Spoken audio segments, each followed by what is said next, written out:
Terminou Vasco versus Operário, jogo empatado em 1-1. E cara, eu já não tenho mais muito o que falar sobre esse time do Vasco. Postura de time pequeno, mais uma vez. O Vasco, em nenhum momento da partida contra o Operário, teve o controle do jogo, jogou no campo de ataque, amassou o Operário em momento algum. É claro, a gente tende a mudança de treinador, uma possível mudança de metodologia, com o Felipe entrando aí interinamente por alguns jogos na frente do time do Vasco, mas é inaceitável, por exemplo, ter que ouvir agora no final do jogo do lateral direito do Vasco, Paulo Henrique, que é um resultado bom você empatar com o Operário fora de casa.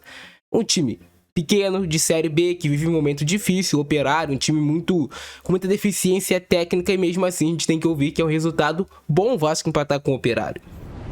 Quem será que está vivendo em um mundo alternativo? Somos nós, torcedores do Vasco, que achamos isso inaceitável, a postura que o Vasco teve, principalmente no segundo tempo, inaceitável? Ou será que tá certo o Paulo Henrique, os jogadores que acham que é normal o que acontece no Vasco, jogo após jogo? O Vasco não assume protagonismo nem de uma partida contra o Operário. Vai assumir protagonismo da partida contra quem? Os jogadores do Vasco têm a mente definhada, no qual eles acham que estão jogando em um Bangu, em uma Madureira da vida. Vocês têm que acordar, vocês estão jogando no Vasco da Gama. A exigência é por vitória sempre, dentro ou fora de casa. Nunca na vida você pode vir e falar pro torcedor que isso é um resultado positivo, empatar com o Operário, porra. Ainda mais depois de estar ganhando o jogo por 1-0. Um gol mais achado do que construído do time do Vasco, muito pela deficiência técnica do time do Operário, porque o Vasco não tinha criado muita coisa até o momento, tinha tido uma chance de gol com o Ryan, que chutava um peteleco em cima do goleiro. Então o jogo hoje do Vasco, porco, ruim, como sempre. O Vasco hoje só não perdeu pro Operário porque o time deles é muito deficiente tecnicamente. O Vasco começa o jogo tentando ficar mais com a posse de bola. O Felipe fez algumas substituições, algumas modificações na forma do Vasco jogar. Prendeu um pouquinho mais o Lucas Piton, e algumas vezes sustentando essa saída de 3, com o Lucas Freitas e com o João Vitor. Liberava um pouco mais o Paulo Henrique, tinha o Nuno como esse ponta para dar amplitude pelo lado do campo. Eu senti em alguns momentos o Nuno com falta de jogadores para trabalharem com ele. Mesmo assim, mais uma vez, é o melhor do Vasco no jogo, não só pelo gol que marcou, mas pela qualidade que ele demonstra quando pega a bola, quando consegue clarear alguma jogada. E o Vasco com muita dificuldade de sair do campo de defesa e encontrar um passe entre linhas para colocar os seus meias para jogar. O Vasco errava muitos passes, é claro, ok, tem a dificuldade do gramado, o gramado era muito ruim, é inadmissível a CBF liberar um jogo nesse tipo de gramado, não era para ter jogo nesse estádio nunca, nem na Série B, nem de Copa do Brasil, com gramado no estado que tá. Mas o Vasco com muita dificuldade, um time do Operário também com muita dificuldade de trabalhar passes, de encontrar situações de gol. Era um jogo feio, foi um jogo feio. Até que tem o erro técnico do jogador do Operário. O Felipe Coutinho encontra o passe no Verratti, a bola fica nas costas do Verratti. Vem outro erro técnico do jogador do Operário e o Nuno Moreira faz um belo de um gol, faz um golaço.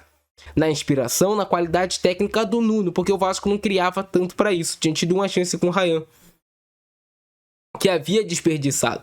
E depois que o Vasco faz o gol, o Vasco volta para aquela postura ridícula. O Vasco não consegue se manter no campo de ataque, não pensa, cara, fiz um gol, vou querer fazer o segundo, vou manter essa posse de bola no campo de ataque, porque quanto mais essa posse de bola estiver mais longe do meu gol, é mais difícil eu levar gol. Não, o Vasco entrega a bola pro Operário, vai se defendendo, com dificuldade, né, do Alano de marcar, com dificuldade do Piton de marcar o Alano. E aí o Operário, com algumas chegadas, né, nada muito perigoso, consegue um pênalti, que é anulado. Depois o VAR chama o Anderson Daron, que ele anula o pênalti e retira o pênalti. Realmente não foi pênalti, o Alano simula. Dobra o joelho e se joga, não foi pênalti nesse lance. E aí o Vasco, que já tinha tido uma postura muito ruim nos últimos primeiros 10 minutos do primeiro tempo, volta pro segundo tempo. Eu pensei, cara, o Felipe vai organizar a marcação mais à frente, vai tentar manter o Vasco mais com a posse de bola. O Vasco tem jogadores de meio de campo que conseguem fazer isso, e não. O Vasco volta com a mesma postura porca. E aí eu não sei se é culpa do Felipe, se ele pediu pros jogadores abaixarem um pouco mais o bloco de marcação, já que o Vasco não estava conseguindo marcar a pressão, né? Até tentou marcar a pressão e foi bem sucedido em alguns momentos no primeiro tempo, quando recuperou essa bola e poderia ter aproveitado de forma mais produtiva. Na segunda etapa, o Vasco optou por uma marcação com um bloco mais médio, mais baixo, chamando o Operário. E aí o Operário, de uma forma ou de outra, vai jogando bola na área de um lado, bate-rebate do outro, tem uma chance com o Daniel Amorim, que já obriga o Léo Jardim a fazer uma grande defesa. E aí vem as mexidas do Felipe, que já demorou a mexer. Ele mexe errado no meu modo de ver. Ele poderia ter colocado o Paulinho no meio de campo ou o Tietê. Ele faz a escolha de colocar o Matheus Carvalho, que nem entrou mal no jogo, mas poderia ter colocado o Tietê, que eu acho que é um cara que tem mais controle de jogo, tem mais experiência para esse tipo de partida. Colocou o Lloyd, que teve um bom lance no segundo tempo, de resto também não conseguiu ser muito produtivo. E colocou o Vitor Luiz, que hoje nem fez um jogo que comprometeu, mas eu fico me perguntando, será que o Vasco não tem um lateral na base melhor do que o Vitor Luiz? Cara, não é possível. Mas hoje o Vitor Luiz fez o feijão com arroz. Não comprometeu, não foi culpa do Vitor Luiz o Vasco ter levado o empate. O Vasco leva o empate por conta da postura. Marcação em bloco baixo, chama o adversário, que encontra uma finalização e faz o gol. Em uma jogada de tabela que o Gomora não acompanha a movimentação do Bosquilha, ele acha o espaço e faz o gol. Mas estava anunciado que o Operário ia fazer o gol. Quem não conhece esse tipo de jogo de Série B, cara? Por mais que é um adversário fraco tecnicamente, você jamais pode chamar o adversário para o seu campo. Tenta manter essa bola lá no campo de ataque. Ainda mais porque o Vasco não estava tendo alternativa de contra-ataque. O Ryan perdendo muitos duelos. E assim eu fico abismado que o Ryan é um cara alto, forte, mas ele perde todas no corpo. Ele perde todas pelo alto. É inacreditável, cara. Tem que ser feito um trabalho com o Ryan diferenciado, porque ele perde para jogadores menores do que ele, mais fracos do que ele, mais lentos do que ele. É inacreditável. E o Vasco, em momento algum, tentando prender essa bola no campo de ataque, ter uma postura mais ofensiva. Era troca de passos lá atrás até dar o chutão para frente. E perder a bola pro Operário o tempo todo. E depois que o Vasco leva o gol de empate, ele faz a substituição que ele coloca, o Alex Teixeira. Muito pro fim do jogo ele coloca o Garré, poderia ter colocado antes no lugar do Ryan, que não tava jogando bem. Demorou a mexer o Felipe, mexeu mal, e eu não sei se a postura foi do Felipe, de uma marcação de bloco mais médio, bloco baixo, ou se é a postura dos jogadores que é frouxa.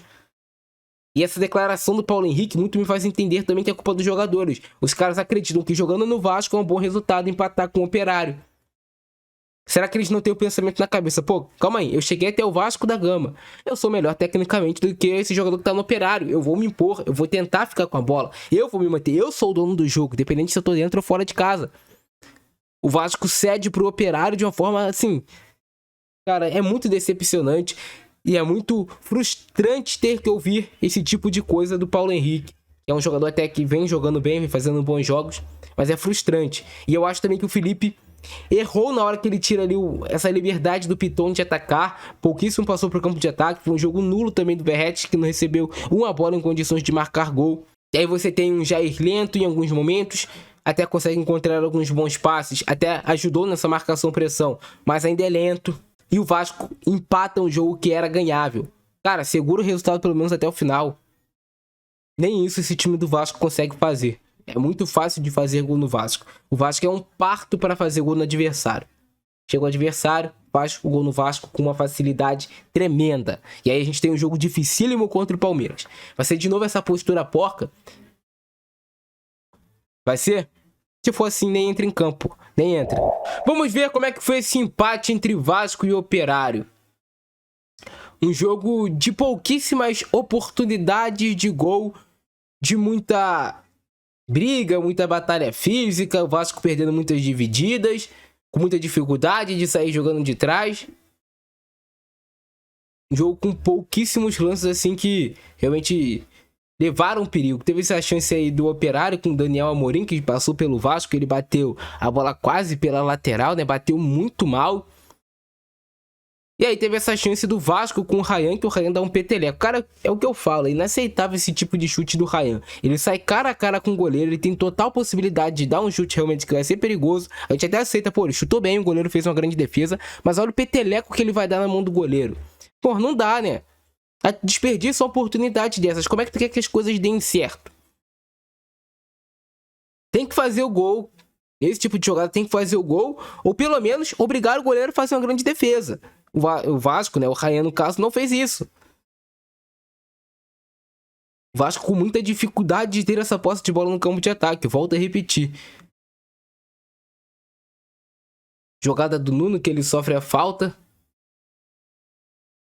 Mas um jogo de pouquíssima inspiração.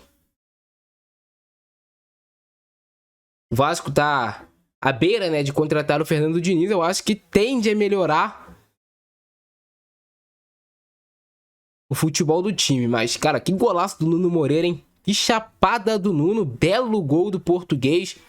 Se teve uma contratação boa que o Vasco fez, foi o Nuno. Que golaço, hein? Poderia ser mais potencializado o jogo dele se o time ajudasse como engrenagem. A bola sobra para ele dar aquela chapada que a gente já tinha visto ele fazendo lá em Portugal, dessa vez pelo Vasco. Bonito gol do Nuno Moreira, olha aí, de chapa, tirando do goleiro. Golaço, golaço, golaço do Nuno. Mas o Vasco já não fazia um bom primeiro tempo.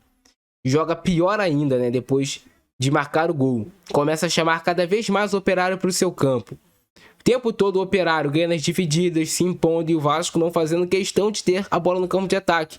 O Vasco tentava contra-ataques infrutíferos e devolvia a bola rapidamente para o time do Operário. Lance aí de pênalti pedido pelo Alano, o juiz até marcou no campo, depois marcou impedimento, não estava impedido. Ele vai no VAR ver se foi pênalti ou se não foi, desmarca o pênalti. Eu não achei pênalti, sendo sincero com vocês, eu não achei pênalti, porque o Alano dobra o joelho e assim fica muito escancarado quando você vai ver esse lance de perto. E aí o árbitro anula, não dá o pênalti. Jogo que segue. Olha aí o lance. Tá vendo? Ele dobra o joelho, cara. Olha isso. Antes do Léo Jardim tocar nele, ele já dobra o joelho e se joga o Alano. Aí não dá. Mais uma jogada do Operário. Essa bola bate aí no pé do Lucas Freitas. Cara, que lance, hein? Que lance. O Vasco marca muito mal esse tipo de jogada de cruzamento, de escanteio. O jogador do Operário já se sobra livre essa bola pra ele, mas o Léo Jardim consegue defender. Esse lance aí que o juiz marcou falta, que não foi nada. O Bosquilha chuta mal, né? O Jair toca na bola, depois o Bosquilha chuta errado e o juiz marca a falta, mas ele vai isolar essa falta por cima, não vai levar muito perigo. O Vasco ainda tem essa chance, né, no final do primeiro tempo com o Ryan, que era só o Ryan cruzar. O jogo do Ryan, ele errou demais as tomadas de decisão, erros técnicos. Era só ele cruzar essa bola no Coutinho, ele bate cruzado em vez de cruzar com arco, né? Olha só, se ele cruza com arco, o Coutinho tá completamente livre, mas ele bate cruzado também nesse gramado ridículo, horrível do Operário. E essa jogada aqui o Alano já estava impedido, se sai o gol seria invalidado. Tava muito na frente o Alano na hora do chute aí do jogador do Operário. Mas a bola ainda quica, né? E sai do raio de ação do Alano. Agora sim, o fim da primeira etapa. E no segundo tempo a gente também teve pouquíssima coisa acontecendo. De chance pro Vasco a gente não teve nada, né? Não, ainda vai ter mais essa bola aí no primeiro tempo que o Alano vai chutar, mas vai ser travado pelo Lucas Piton. Pelo Piton não, pelo Lucas Freitas. No segundo tempo, tentativa de jogada do Operário, travada aí pelo Paulo Henrique. Vasco marcando muito mal no segundo tempo, cara. Às vezes dá raiva de tu ver. Você fica pensando, cara, não é possível que esses jogadores não tenham nada na cabeça. Tava claro, escancarado que o Vasco ia levar o gol. Tava claro. Era uma certeza clara. Mesmo assim, o Vasco manteve a mesma postura. O Lucas Freitas tendo dificuldade demais para marcar o Daniel Amorim, para conseguir antecipar nas jogadas, com muita dificuldade. Defesaça do Léo Jardim nesse chute aí do Daniel Amorim. Defesaça do Léo. Olha aí. E aí o gol de empate do Operário do Bosquilha. Na entrada da área, passa ano, entra ano e o Vasco continua levando esse mesmo tipo de gol. Por que saiu esse gol aqui do Operário? Vamos lá, vamos observar a movimentação, né, no chute aqui. Passando, entrando, continua isso. O Hugo Moura não acompanha a movimentação do Bosquilha. O Matheus Carvalho estava marcando o outro. Vem de primeiro passe. Olha esse clarão na entrada da área do Vasco. Finalização, o Léo Jardim chega atrasado na bola. Gol do Operário, 1-1. E a gente tem que ouvir, né? E a gente tem que ouvir dos jogadores do Vasco que isso foi um bom resultado, cara. Vamos aplaudir, foi um ótimo resultado pro Vasco esse empate aí contra o Operário. É cada uma, cara. No final das contas, o placar é justo. 1-1. Jogo feio, ruim das duas equipes. O Vasco precisa melhorar demais pro restante da temporada. É isso. Abração do Francesco, nós. Fui.